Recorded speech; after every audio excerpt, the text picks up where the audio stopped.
Welcome to Fostering Parenthood. This is a space to hear from other foster parents firsthand about how to support your foster youth with their healthy sexual development. I'm Dorothy Daniels, and I've been a mom and a foster mom for over 42 years.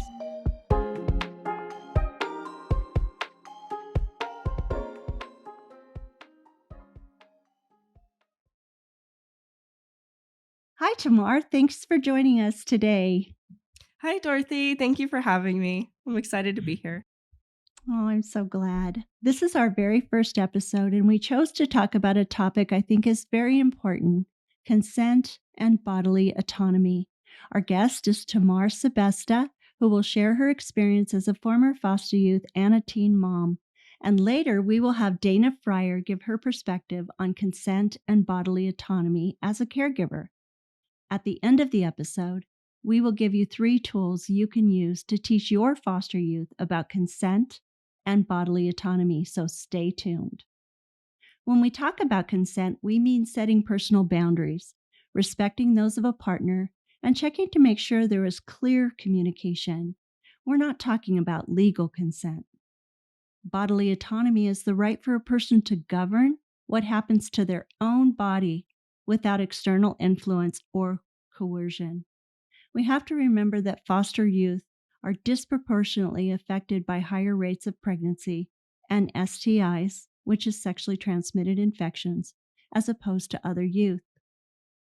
Only 40% of teen mothers finish high school, and fewer than 2% finish college by the age of 30. Tamar is on track to become that part of that very important 2%. She was in the foster care system from age 10 to almost 13 and became a mom herself at the age of 15. She graduated high school in 2019 and is now working toward, 4 associate degrees, and has been accepted to San Diego State University to continue her journey in the fall. And she will be studying communications. Tamar, so impressive. Congratulations on your perseverance and your success. And I want to thank you for coming on this podcast and being our very first guest on Fostering Parenthood. Thank you for having me. It's definitely been a very long and treacherous journey getting to this point, but I'm really excited to see what the future has in store for me. I'm sure I have no doubt that it is going to be a wonderful future. I hear that you're writing a paper on consent and boundaries for the Reproductive Health Equity Project. Can you tell me a little bit about that? Yeah, so we wanted to come up with a few important blog topics to talk to with caregivers and former foster youth. And I came up with the idea of consent because I feel like it's such an important topic that so many of Mm. us in care didn't have anyone there to talk to us about. And if we can at least touch the lives of a few people, it could really make the huge difference. It just takes one person. So I've been in the Absolutely. middle of writing a paper with different statistics and personal experience about consent and what goes along with that.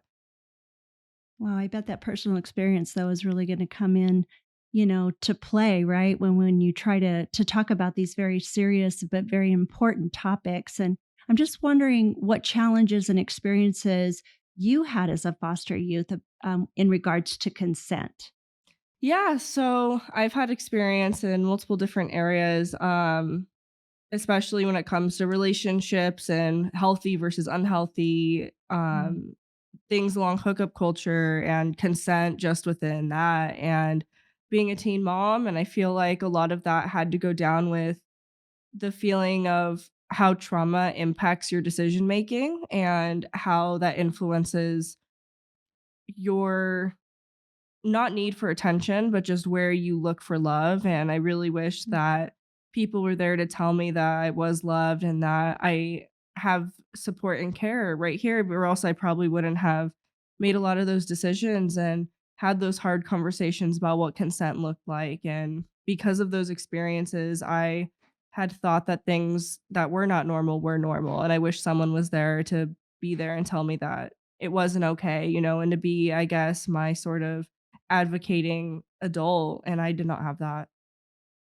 That must have been a true challenge.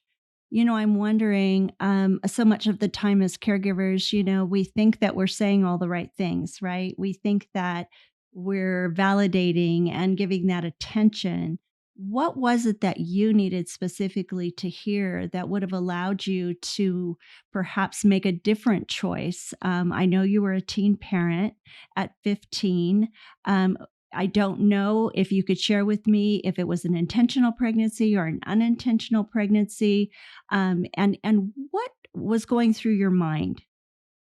Yeah, so I definitely would say that because of my young age, I personally had a lot of experiences way too young. I lost my virginity at a really young age, and I had a lot of traumatic experiences along before that.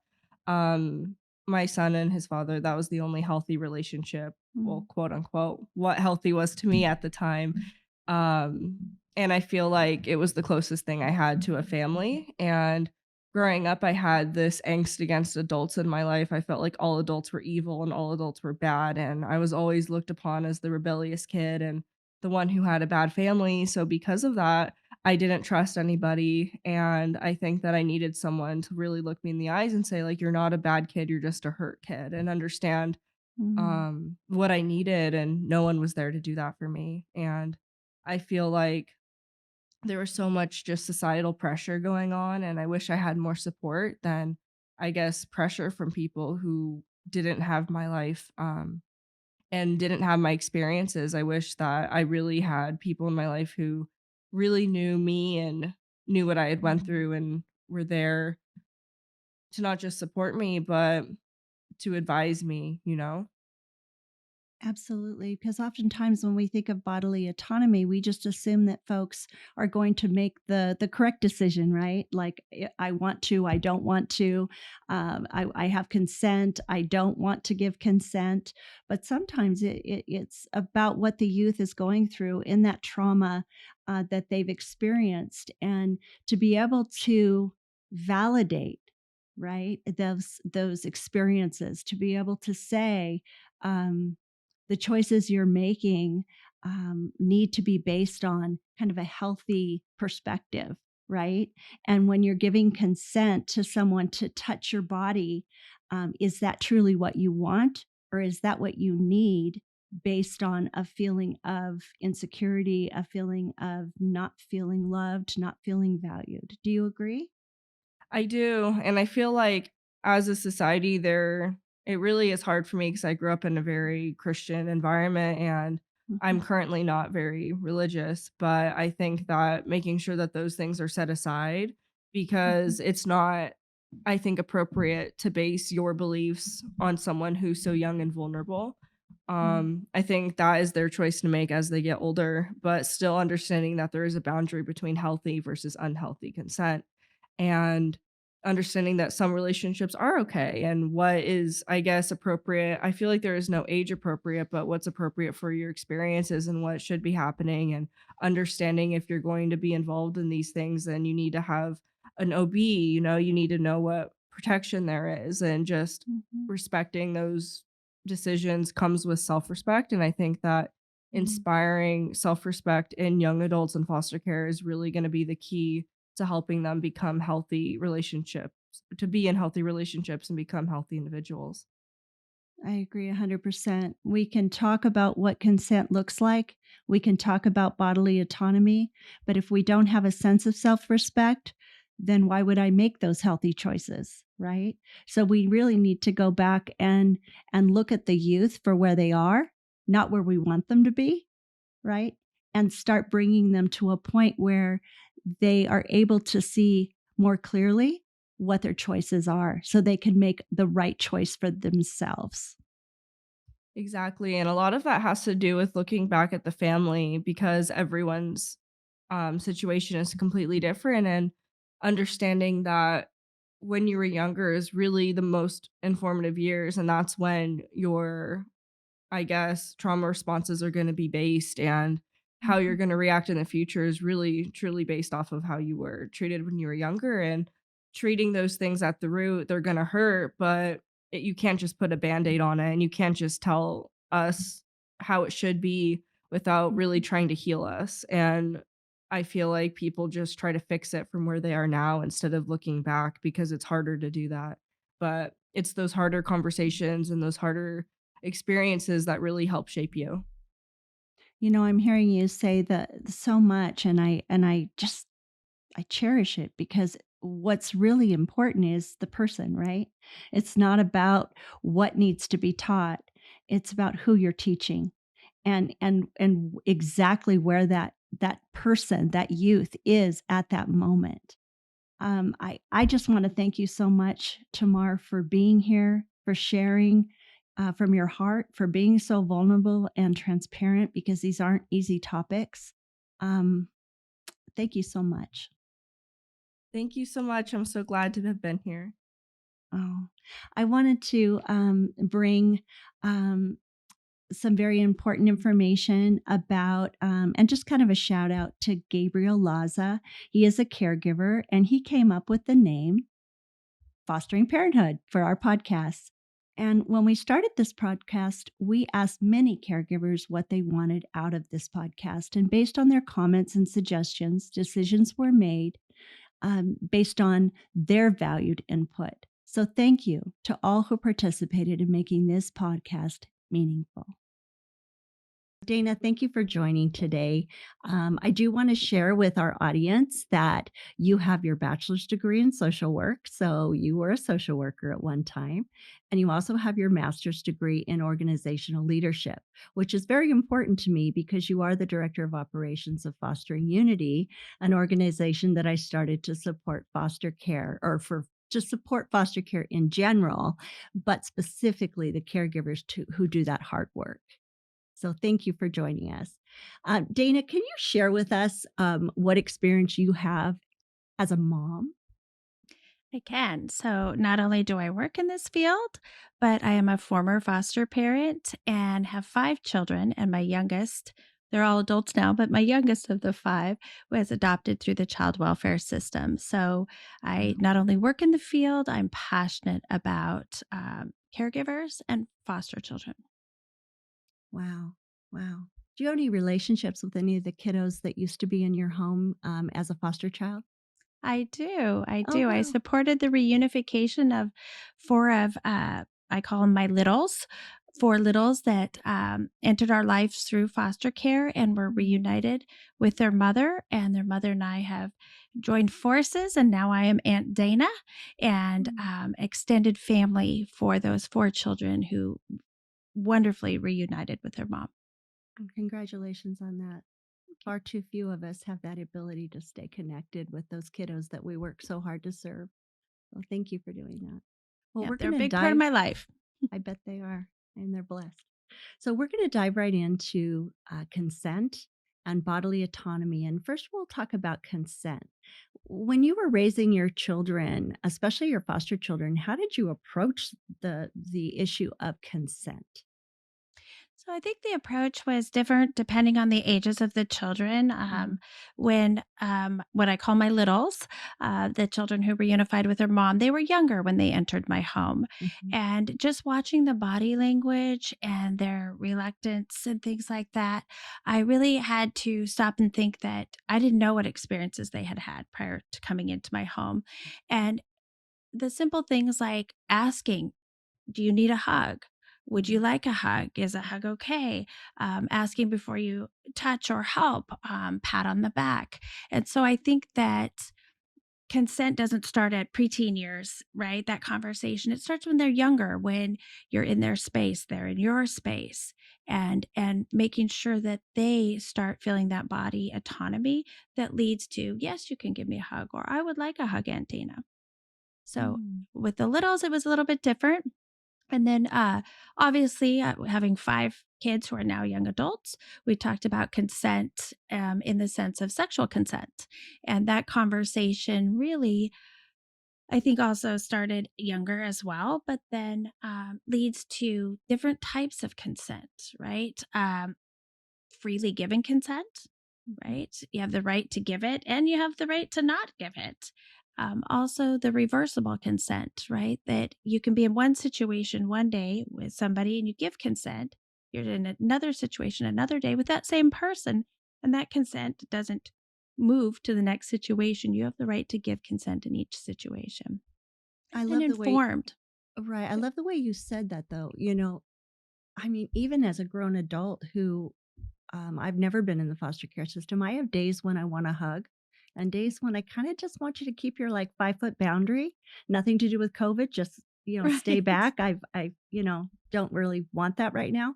And I think that as we talk about consent, it's such a bigger issue than just what we assume we're going to need someday when we're older and we're consenting in a sexual way, right? Right. And so many of our kids, depending on what journey they traveled before they came to our home, whether they're a kiddo who resists touch and Mhm. who is more reserved, as opposed to a kiddo who has no boundaries, right? They'll hug the Right. hostess at the restaurant, right? And you're like, oh, honey, that's a stranger. Let's come back over here. We really do have to approach it differently. Mhm. And I think that that's something as caregivers we need to right off the bat start to observe our kiddos when they enter our home and ask kind of those tough questions like, do you like to be hugged? Do you not like to be hugged?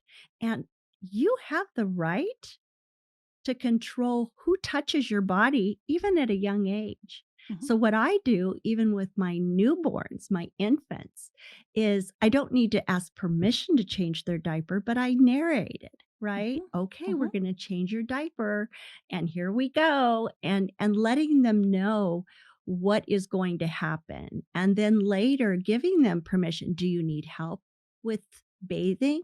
Would you like me to touch you or can I touch you to help you? What do you think Mhm. about that? Do you think that's important? I think it's very important. Again, we don't know the history of the children Yeah. coming into our homes and into our care. And so I Mhm. think that observation is good. And I think labeling for the younger ones. Did you need help with your pants? Do you need help with your shirt? Mm. And then also the point that you brought up about teaching our children to ask consent from others as Mhm. well, right?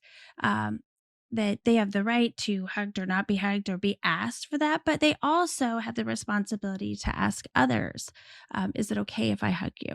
Right? That consent is important.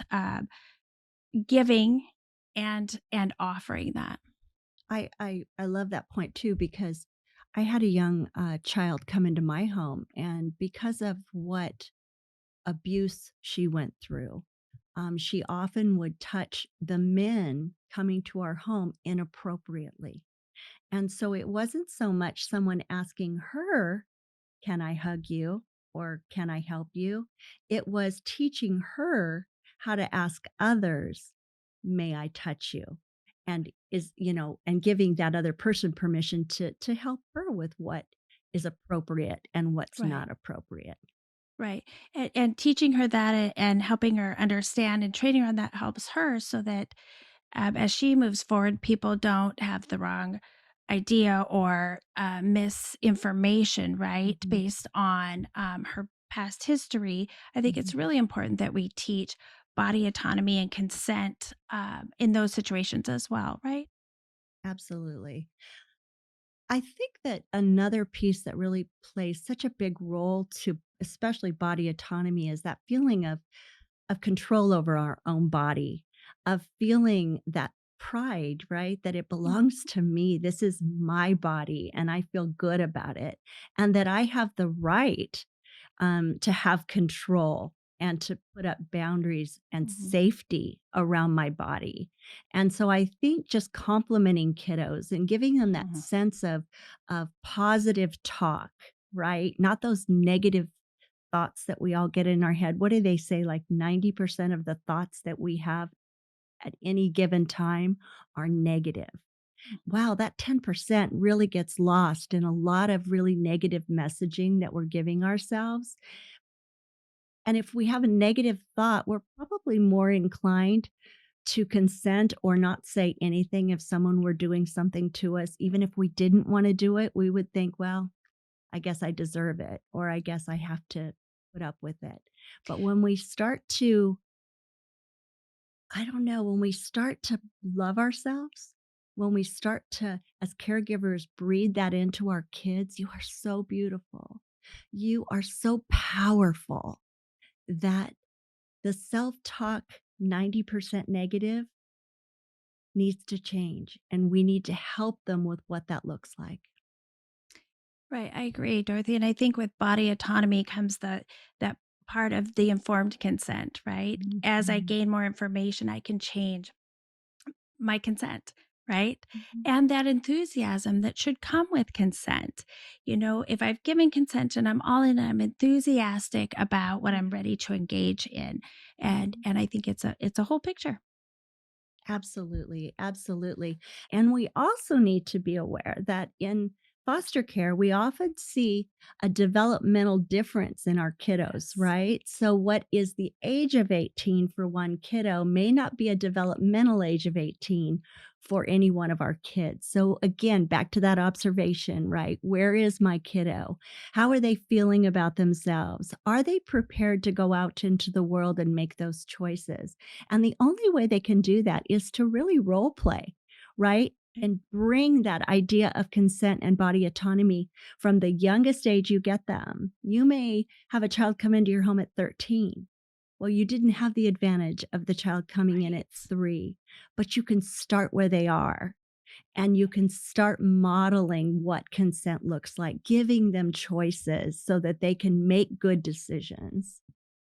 Right. I have to say too, when I was talking to my preteen and teenage children about consent, it's that piece of you being able to give consent, and then also that responsibility of getting consent from another person, and Mhm. recognizing that consent under the influence of anything is Mm, really not consent. yeah. So it's not just you giving consent, but it's understanding the boundaries around you getting consent.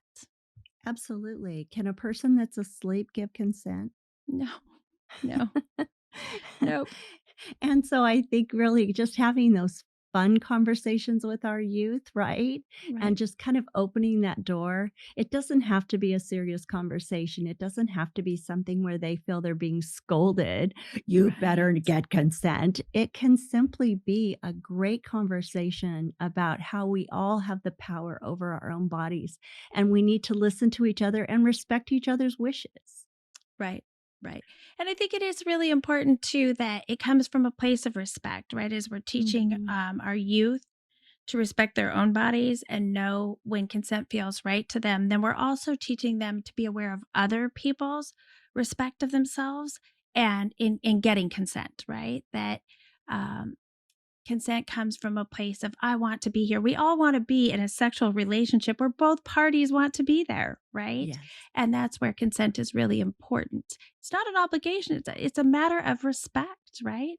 Part of it's an obligation, but really comes from a place of respect. I want my partner to consent and be informed and be enthusiastic. Absolutely. Absolutely. Wow. That's so important. Thank you for sharing that. Yeah. Well, I think one of the things that we wanted to do was give caregivers 3 tools that they can use with their youth because a lot of us as caregivers, we're kind of, wow, where do I start?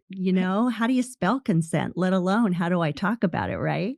And so I think one of the tools that I think is really helpful is the acronym FRIES.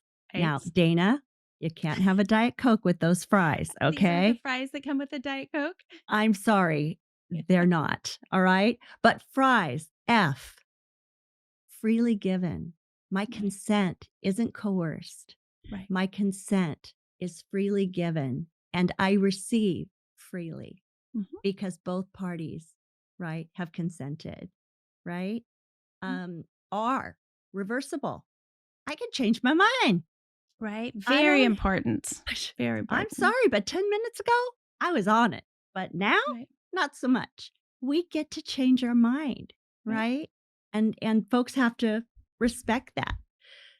Informed, right? I'm Mhm. informed. I know what I'm consenting to. And if that changes, if that information Mhm. changes, then my Right. consent might change, right? Absolutely. So an example of that, if you based on the information or leading into a sexual situation, and you've discussed condoms and condoms are agreed upon, and all of a sudden that changes. Well, I actually don't want to use a condom. That information changes, right? And your Mhm. consent may change based on the information that you've been given. And that's an Absolutely. okay thing, That's a hard no, right? right? I mean, we get to we Right? get It can be a hard no. Yeah, that's right. We get to decide. We get to Mhm, decide. And specific, right? mhm. Specific. So, Dana, you have just this amazing tool that you used with your kids, and it's called an out code. Yeah. Could could you share that with me? Because that's so cool. I want Yeah. an out code. Right. It's a safety plan, right? Because one thing I know with raising my 5 children is that there could be a situation that they get into where they've used their boundaries, they've felt good about maybe not giving consent, and yet the other person didn't receive that well, or they feel like now I'm in a dangerous situation. So we had just a very simple way that we did it, and I would encourage caregivers, just as long as the youth has a trustworthy adult, they can come up with the plan that works for them with that adult. So with my kids, I was the adult. It was just me, not their dad, that this would work with. I'm And we glad had you played the adult. I'm just Yeah, I saying. did. I I'm played just the adult glad that very you well. chose to be the adult. Good job. But they could have chosen their aunt, right? Or they could have chosen Yes, somebody true. else, right? That's very true. But the plan was, if there was ever an unsafe situation, Mhm, that they would text a word to me. And it would be a word that if somebody else grabbed their phone in an mhm. unsafe situation, they wouldn't recognize the word. Our word was Mayberry. What I knew is if I received that from my kids, I wouldn't call to ask. Mm, I would get in my car and go directly where they were. Now we also mm, had to share locations, right? And not mhm. because I wanted to be up in their space, because it was a safety plan. So if they used that word, I just dropped everything, went directly to where they were, and I said, "We have a family emergency. I need you to come with me." If in that time they're like, "No, no, no, I'm fine now." Nope, that's not how the safety plan works. You initiate the safety plan. I move immediately without question. You come with me immediately without question. Then we can work through it at home. But the idea of a safety plan is that you're really in a situation you cannot remove yourself from. You need your trusting adult to step in. And so I bring that up in this because we know that, we might be in a situation where we gave consent, we pulled back consent, and is that person accepting it? Am I safe? And so we just called that our out plan, right? Yeah. Our safety plan, and Yeah. it didn't Oh, need additional explanation. We just had one right. person who knew it. The word was always the same. The response was always the same. That's amazing. And I think we should all do that in advance. And it's really not something that you can do at the last minute, right? It's No, something that you no, would no. You do need to have it planned out. together Yep. as a family, right? Family meeting, which we have in our home quite often. Hmm. And wow, that's a great plan. I'm going to implement that as well with my 6 foster kiddos. I think that's Right. very, very important. And something that you had said that kind of caught my ear was you said it could be an aunt. And Mhm. I think the idea of a trusted adult doesn't always have to be us. Like, we may not Right. be the best person in our child's life that has some of these very important conversations.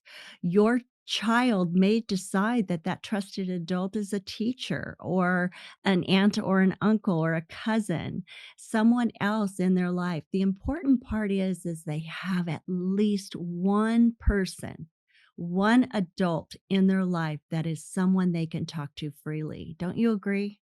I agree 100%. And they may have multiple trusted adults, right? One Mhm. where they can dialogue freely. And then also one for the safety plan, right? Because the safety plan, in order to have it work, has to be well thought out and implemented.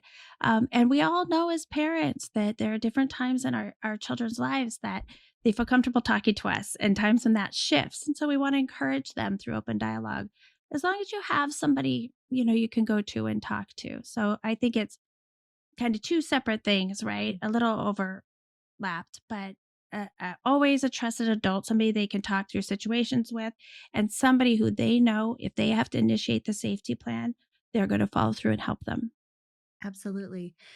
One of the things that's I think is really difficult for caregivers is starting those conversations and how they begin, or even what analogy they could use to better bring home the kind of the concept that you're working on.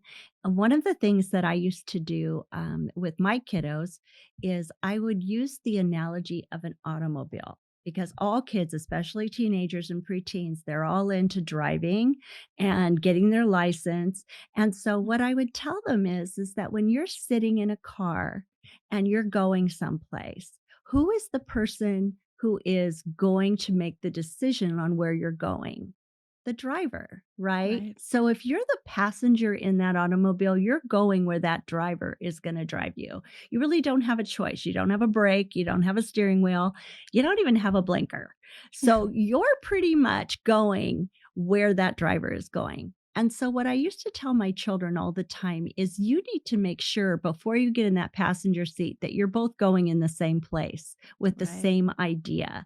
Because if you haven't made your mind up in advance and haven't agreed to that location, that destination, you're going to go where the driver takes you. And Mm. it's very much like consent. If you're with an individual that you need to consent, especially sexual consent, and you haven't made your mind up, not that you can't make it up that moment, but if you haven't communicated where that destination is going, you're going to go where that other person tells you you're going to go.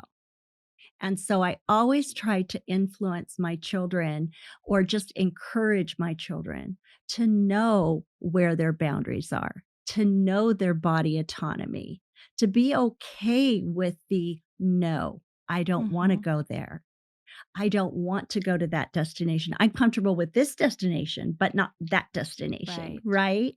Right. And those are decisions that you make before you get in the moment. Not that you can't change your mind, but you want to make sure that you encourage your children to have those conversations with their trusted adult, have those conversations within your own head on where you're willing to go Right. and I with think who. right. I think that's leveled, right? In the sense Mhm, that we should be thinking about it in advance, mhm. but it doesn't negate your ability to change your mind mid-course, right? That and we all Absolutely. know that saying no brings up can bring up like did I make them feel bad? Are they mad at me? And so I think that as Mhm. caregivers, if we kind of practice these conversations Mhm. and practice the reactions with our youth, it will strengthen their confidence in the moment, right? Because saying no, we're reading their reaction. Did I offend them? Are they going to listen to me? And so I encourage caregivers to role play the conversations with your Mhm. youth, the different Mhm. reactions that somebody might have when somebody is saying no, or that's not what I agreed to, or yes, I agreed to that last time, but that's Mhm. not what I'm agreeing to this time. That's right. That car's now going back to that destination Right. today. Yeah, I got Right. it. I got it. Right. Well, Dana, I just want to thank you so much for the time that you've spent talking about this really important topic, because without consent, without that body autonomy, our kiddos are lost in this Right. world. And it's a conversation that often we don't have. And I think we've brought up some really good points and hopefully tips and tools that can be used by caregivers. I know I'm going to see you again because we work together at Fostering Yes. Unity. But thank you for your heart and for your service to foster kiddos. I really value your input. Thank you, Dorothy. Thank you for having me. And to all you caregivers out there, have these conversations, practice these conversations, and keep doing what you're doing to support our youth. We appreciate you so much. Absolutely. Don't give up. We're with you.